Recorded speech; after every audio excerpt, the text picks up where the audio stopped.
صبح کا وقت ہے، آنکھ بھی کھلی ہے، کوئی اذان کی آواز بھی کان میں آئی ہے، آپ کا نفس کہتا ہے ابھی سو جی.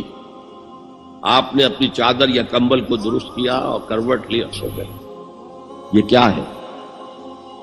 آپ نے کس کا حکم پیچھے پھینکا اور کس کا حکم مانا؟ اللہ کے حکم کو پیچھے پھینک دیا، نفس کے حکم کو آگے رکھا. یہ شرک، اس شرک کو جاننے والے بہت کم ہیں. مولانا روم نے خوب کہا تھا میرا نفس بھی فرعون سے کم نہیں ہے. فرعون نے کہا تھا نا کیا اس ملک مصر کی حکومت میری نہیں ہے؟ اور سارا جو یہ آب پاشی کا نظام ہے، انہار کا نظام ہے، وہ میرے کنٹرول میں نہیں ہے. جس کا چاہوں موگا کھلا رکھوں، جس کا چاہوں بند کر دوں. یہ تھا خدائی کا دعویٰ.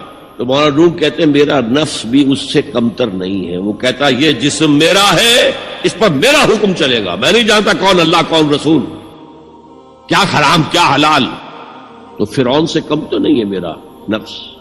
لیکن فرعون اس کی بہت مدد تھی، فوج تھی، لاؤ لشکر تھا، تو اس نے زبان سے بھی کہہ دیا کھل کر الا ربکم الاعلی. میں مسکین ہوں، غریب ہوں، میرے پاس کوئی طاقت نہیں ہے، میں زبان سے تو کچھ نہیں کہہ سکتا. اندر سے میرا نفس یہی کہتا. یہ نفس کی حکومت قرآن کہتا ہے. میں حیران ہوتا ہوں.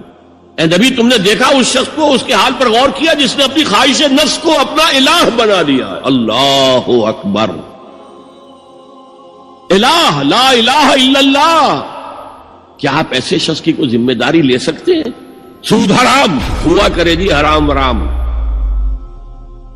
ہمارا دھندا جو ہے وہ آگے بڑھ نہیں سکتا.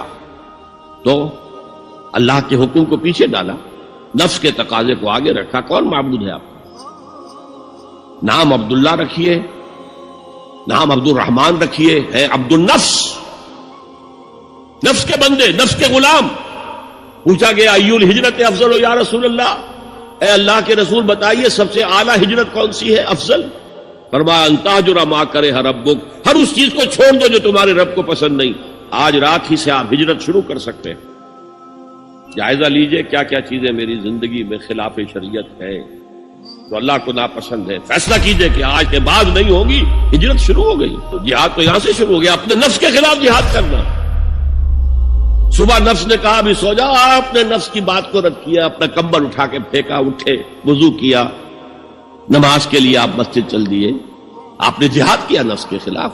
یہ افضل الجہاد ہے.